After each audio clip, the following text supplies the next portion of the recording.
as we were sitting here talking, we're some of the things that City of Anderson is doing to encourage businesses and bring new businesses in. You were just talking about the concept of some sort of incubator. Let's talk about that first. Yeah, we got exposed to a couple of incubators, shared kitchens, and we looked at that concept, and we started asking, and our economic development people started asking people about could we use a shared kitchen. And what we found is that we had several people in our community that had outgrown their kitchen.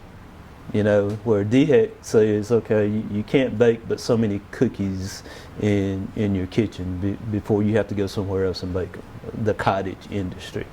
And so what we found is that through a little research, we found out that we had people going to Greenville and Greer to shared kitchens to produce their product. And so that kind of came back to the whole idea of we needed to do something here. And we had 10,000 or so square feet at the original parking garage, the Murray Street parking garage, where our economic development office is. And so we had a shell of 10,000 square feet. And so we said, well, maybe that's the place where we build a shared kitchen. So that's where that thought process came in, and council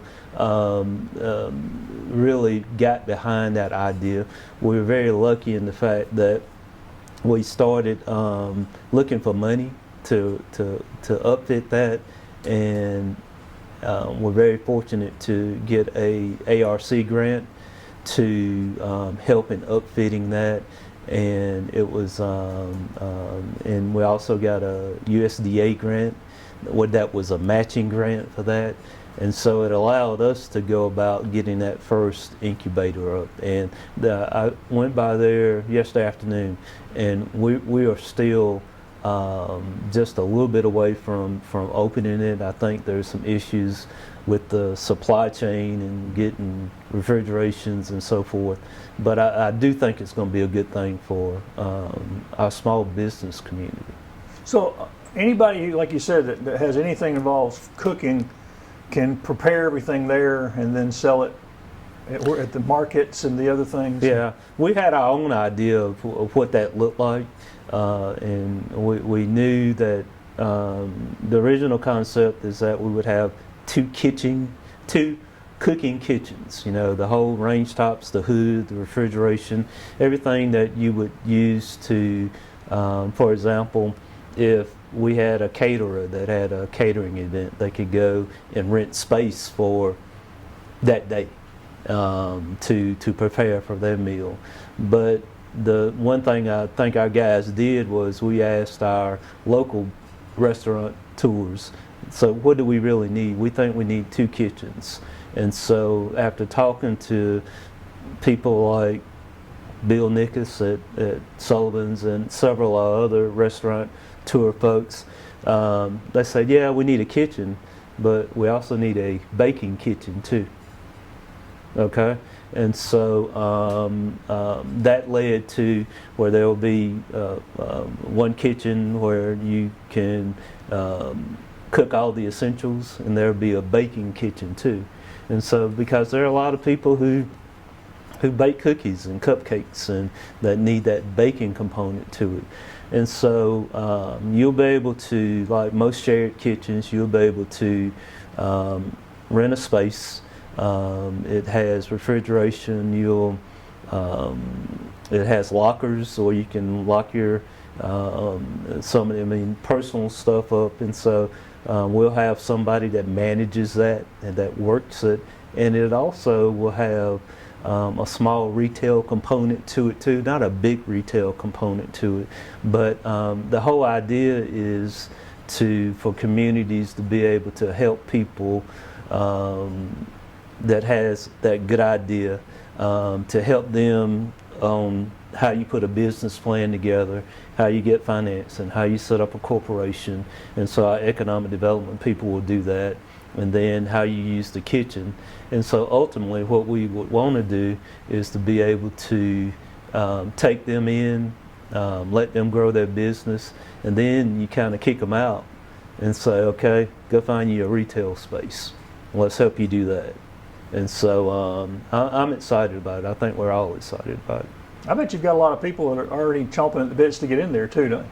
Oh yeah, I mean we had. I remember this one particular story that the economic development people told me of a lady. I can't remember her product, but she was going to she was driving 30, 45 minutes 3 times a day, 3 times a week to do her thing. And for her, this is life changing. I remember her telling me she cried, to be able to say that I'm going to be able to come drive 15 minutes, do my thing, and not have to drive 45 minutes one way and 45. So I think it was needed in our community, and we're excited about it. Is there some sort of vision in the year or so ahead to expand it to a place like you're talking about, a market where you could have booths? And yeah, I mean, again, this is just Terence talking as mayor, not my council. But I think I've seen there's one in Charlotte, for example, where there's just a place for vendors, and they have they have a business where they're selling. Whether they're selling seafood or pasta or cookies or ice cream, to be able to go in I would say a warehouse type facility where you have 15, 20 people and you have tables where you can eat. I mean, that model is being replicated all over the country, and I think hopefully that will happen here. that would be exciting for the city of Anderson to see that. Mm-hmm. What other economic development stuff for downtowns going on? Anything in the works or in the long-term works? Or We are still, I guess as we speak, I mean, you look at the economy and how that's affecting everyone from businesses to individuals, and so I think we're in a good spot. Obviously with inflation where it is right now, we have we have several projects in the pipeline that I think are far enough in the pipeline to keep sustaining us. Very excited about the rooftop bar, which we hope to, that deal is done, and we're very excited to have up on the roof as a tenant on that. They've ordered their equipment, and just like everybody, they're waiting on equipment, but hopefully they can be ready maybe the first quarter of 2023. But I think our citizens will enjoy that. It's a beautiful view, and I think that's what was needed.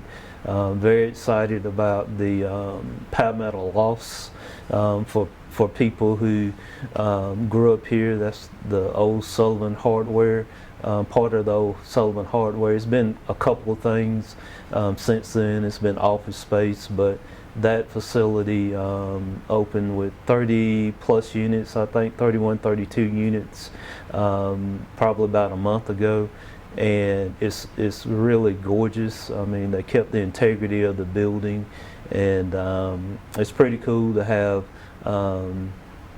31 units downtown that are open. It helps our small businesses kind of survive Monday through Thursday to get to the weekend, because those people, I see them walking their dogs and so forth, and they're young. I mean, they're young folks.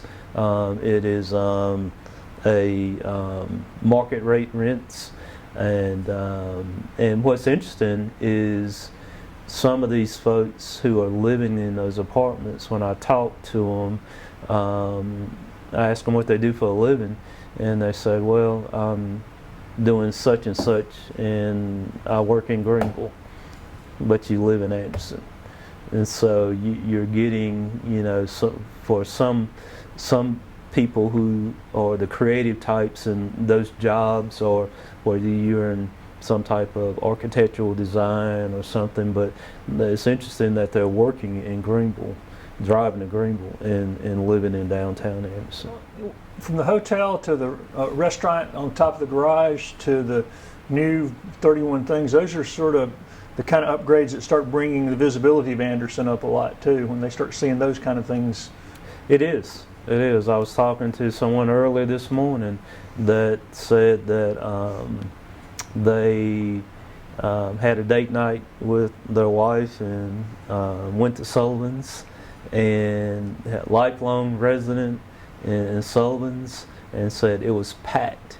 And he said he knew one person in the restaurant. You know, so we have a lot of new people who are moving to Anderson because it's we check off a lot of boxes: low cost of living, plenty of work opportunities, quality of life, cultural events, just a vibrant community, a vibrant downtown. And so there are a lot of people who are moving here to retire or grow raise a growing family. I'm jumping into the rumor water here, so if you don't feel comfortable, but I understand there's a green grocer looking at a spot downtown. A lot of times, you know, before I do. Okay. You know, I mean, it doesn't surprise me. It's a need, though, certainly. You know, when you start, you know, looking at the Palmetto Lofts, the Chicola, the Calhoun, the other spaces that are storefronts, or where people are living on top of the retail or storefronts. When you start looking at that number of people downtown, it makes sense that if I was a grocer, I would be looking at this market.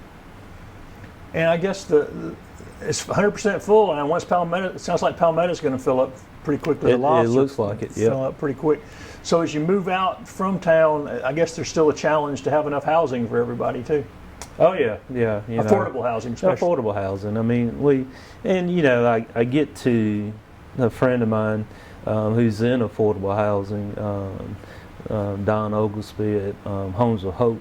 He's trying to get everybody to rethink what affordable housing is, and affordable housing is pretty much what you can afford.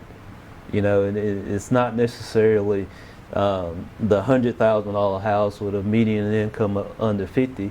It is people who move here from to work at AuthorX that might have a median household income over 150,000, and so for them, affordable housing is going to be a little bit bigger. It's what they can afford, and so we all have a challenge to make sure that we manage that growth right, and it's a big challenge. You know, when you start looking at your housing stock, and you start looking at where people live and how that changes.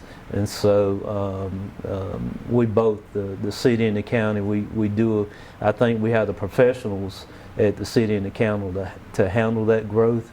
And probably part of our job is to work with developers to make sure that we get a product that's the best product for our community. And the Chemtex development will take care of some of that, right? What's the latest on that? You know, my understanding is that, you know, they obviously have bought the property. That's the property that for people, Chemtex, City Feed property right there at Murray Street and Greenville Street. If I'm not mistaken, I could be off on the numbers, but it's well over 100 new units. They'll use some of the existing warehouse buildings that they had, and also build some new apartments. But again, it kind of, in my mind, expands us to the western port of the city, and where our council is intent on not necessarily, people think of downtown as north and south. You know, and we want to continue to try to help people push it east and west. I tell people this all the time. I said, we have a downtown hospital. You know, we have a downtown university. In my mind, that's downtown. and so we've got to do a good job of doing that. And I think probably we've talked about this before. We are very close for the contractors to turn over the Anderson Recreation Center phase site there with our new ball fields, and we had a public meeting Monday for people to come out and weigh in on the Lindley Park extension. I noticed this weekend where they're already laying the pathway behind the ball fields, and so that's a big deal there to take Lindley Park from, I've kind of dubbed it Upper Lindley and Lower Lindley, but we're starting to work, getting ready to work on Lower Lindley to take that bike path through along Whitney Creek. So that's very exciting, and I think all of that lends itself to the west part of our city. I want to circle back around to the recreation in a minute, but you mentioned west. I think you're right. It seems like from a topography, and I'm not a person who is an expert in this by any means, but it's the property that's available is naturally to move west, to expand downtown west. Yeah. You have some challenges with the hills and the railroads and everything if you try to go too far east. Yeah. But going west with the county's mill property over there, they're trying to get developed near Chemtex, and that's a huge section. And you talk about downtown, I mean that's a block from the square. So downtown, it's downtown already. It's already downtown, and that site, the old Equinox Mill site, right off of Bleckley, and to me it helps the ABC streets. I mean, the people who grew up here, the textile community, and it helps a section of town that needs to be helped. So I'm very excited about the west part of Anderson. And I don't like the comparisons generally, but it's very much like the west end of Greenville was before they developed it. It is, but it's just to your point. It just makes sense to go west. I mean, northwest, the cities grow that way for whatever reason. Cities tend to grow toward interstates, but all our community is growing. Mm-hmm. But from a downtown centric point of view, that area makes sense for us. So there's some vacant land there, and we can grow that way, and it's very close to downtown. Yeah, historically we followed the roads. Everything was going south when 29 was the main road. Yeah. And they built 85 and everything went the other way. Back to the recreation center. I know y'all got some long-term plans for expansion there. How important is recreation when you're talking about those quality of life issues and people moving here and locating here? Yeah, I mean, it's the health of the community. If you can't keep your community healthy, that's key. So, as you know, I mean, cities in this county, we pretty much program recreation. The cities of Anderson and Pendleton and Belton, Honey Path, Star, Iva, youth sports. We program youth sports, so that's very important. So we've got to have fields for them, and it's almost like our partnership that we have with the county. I mean, we can't get. In my opinion, we need to build more fields. When I hear a soccer parent saying they had a second grader with an 8 o'clock soccer game, that's too late. But we only have so many fields, so we've got to program that part of it. The other part of it that we are programming is our senior community, and as it turns out, it looks like our facility is very attractive to seniors. We have a great YMCA. We have other programs here that people are programming for young adults and people who want to do middle-aged kids. But it seems like we found a niche with our senior community, and it's important. Our spaces are full. I just talked to my mother-in-law. Her class is packed. We've taken over one part of the gym. Our vision is to build an extension of that at some point in time very soon to start that and have more space for people, more exercise space. People are living longer and they want to stay active, and it appears that that senior niche is our niche. And I was going to ask, I'm glad you told me about the expansion. And I think the other factor in that a lot of people really, and it's a perk for living in the city, is it's very affordable compared to a lot of other places where you can try to keep in shape, you know. Yeah, I mean, you can pay $100. That's your membership, you know, $100. You know, family memberships are very inexpensive too. So, I mean, it fits that price range. There are a lot of our seniors that are on fixed incomes, and to be able to have a price that they can afford and to have a facility where they can go work out and stay active is important. The city partnered with the county since the last time we met, and we finally got Kid Venture 2 open. Yeah. That's a big deal for this community to have a park like that. It is. I think the whole idea of having that park and doing it .2, you know, and I got a lot of pushback from my kids and their friends who grew up with the original one, and they just were heartbroken that it was, you know, but sometimes you just cannot just keep repairing things. And so I think probably the whole idea of getting it where it would serve generations, another generation of kids, and building onto that, we'll be able to build onto that. You know, I publicly thank the people who have been involved in that. Julia Woodson has been very involved in that, and all the people who have helped her keep that in front of us. And you know, the city and the county have a partnership in that space, and that's where government works best sometimes, is those partnerships that affect the quality of life.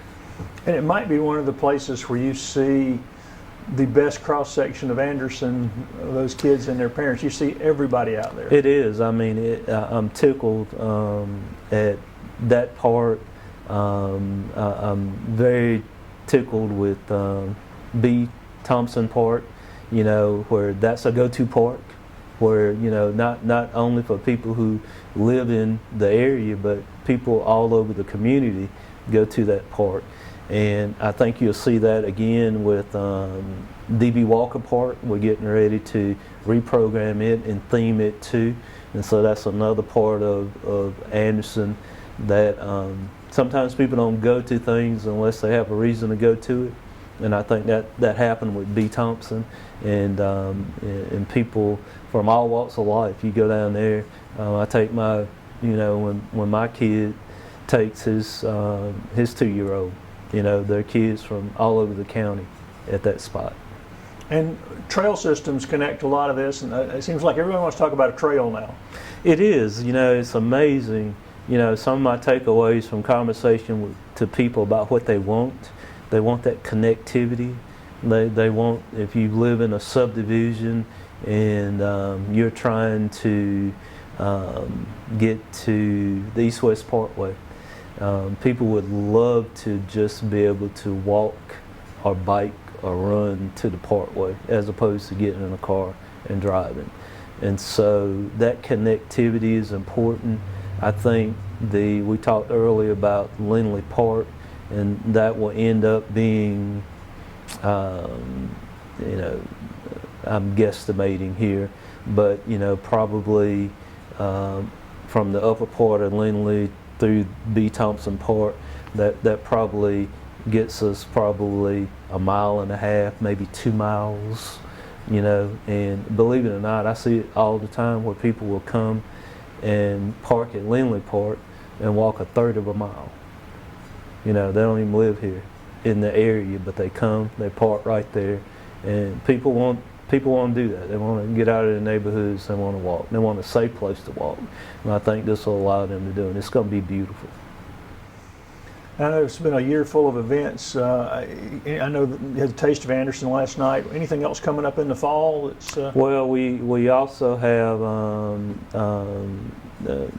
the Taste of Anderson was last night. This Tuesday we have Farm to Table. Yep, it's we'll have it at the Church Street Heritage Park, and it will be somewhat similar to some of the events. I mean, this has evolved from the chili cook-off to a couple other things, but they're very excited to have it at the our event planners are working to have a good event this Tuesday. I can't think of what that date would be, but I think it's like from 6 to 9, if I'm not mistaken. So we have that. Believe it or not, you know, somebody just put on my calendar the Christmas parade and the Christmas tree lighting, and so it's less than 8 weeks or something. It's October, and so we'll definitely start tipping into some of the fall events that are traditional here.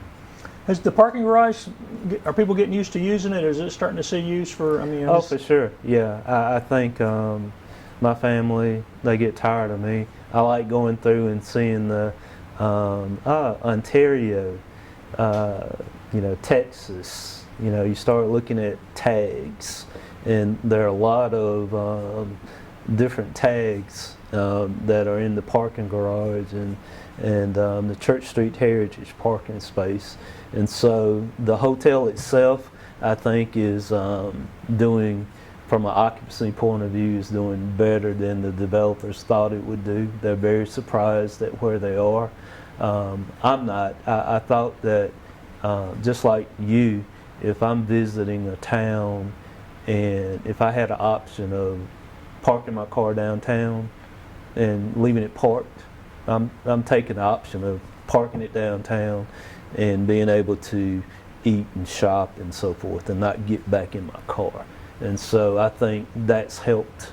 And but it's the council's vision of, you know, that started hotel, we need a parking garage, we're taking space out of the Church Street parking garage, let's replace those spaces.